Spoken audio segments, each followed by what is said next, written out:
Өткөндө эле комитетте карап атканда мен айттым эле, күч органдарынан кыргыз жарандарын өзүн коргоо керек болуп калды дегендей болуп. Кече мына Мирлан Ураимовдун кармалышы боюнча да.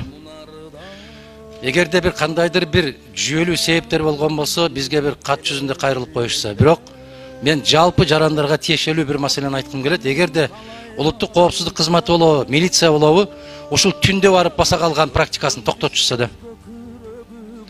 Күндүз эле барып, жакшынакай болуп, сүйлөп, сурашып келсе болот го. Түндө барып, бала чакасын коркутуп, ыркыратып, чыркыратып кыйнаганын эмне кажети бар ушундайдын? Ураимов бир жакка качып кетеби? Же ал күчтүү бир террористпи? Же бир кылмышкерби? Же мамлекеттен бир тыйын уурдаган кишиби? Же бирөөнү барып сабап кеткен кишиби? Эң интеллигенттүү, өзүнөн кичинекей балдарга дагы өмүрүндө үнүн көтөрбөгөн жигит бул. Анан сөзсүз түрдө караңгы киргенде үйүнө кирип басып барып, бала чакасын коркутуп, баарын чочутуп, ыйлатып, чыркыратып алып кетпей адатын качан коет айланайын? Бул замандан өтпөдүк беле биз? Бул күндөр кетпеди беле кайра? Ал качпайт, кетпейт эч жака. Чакырсаң барат убактында. Алмаз Акунжанович, сизге кайрылып айткым келет да, ушул практиканы токтотпойсуңарбы айланайындар? Же бул эмне бир кишинин мисалында башкаларына ишарат берүүбү?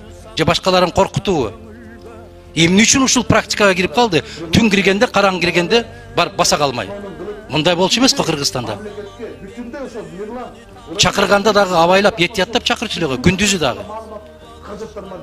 Эми өзүнүн пикирин айтып койгон кишини барып баса калган, болгондо дагы жасалма жол менен.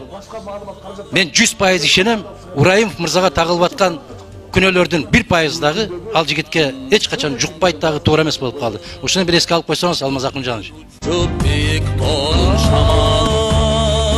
Көз моккогон канаттарын уктаган,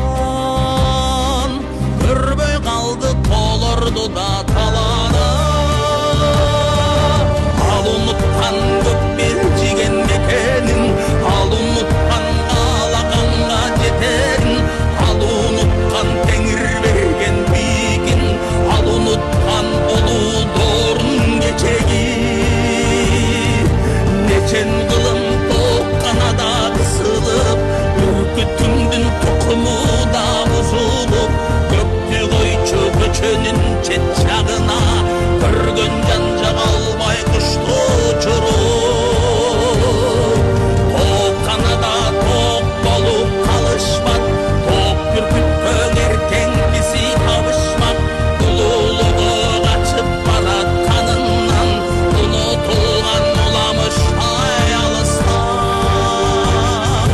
Көккө тарткан көнүмүт үзүлбөй, бир дүйнөнү көпүрөгү түшүнбөй, көтөрүлдү ал бир күнү асманга, көзирмемге көрө калган түшүнүдө.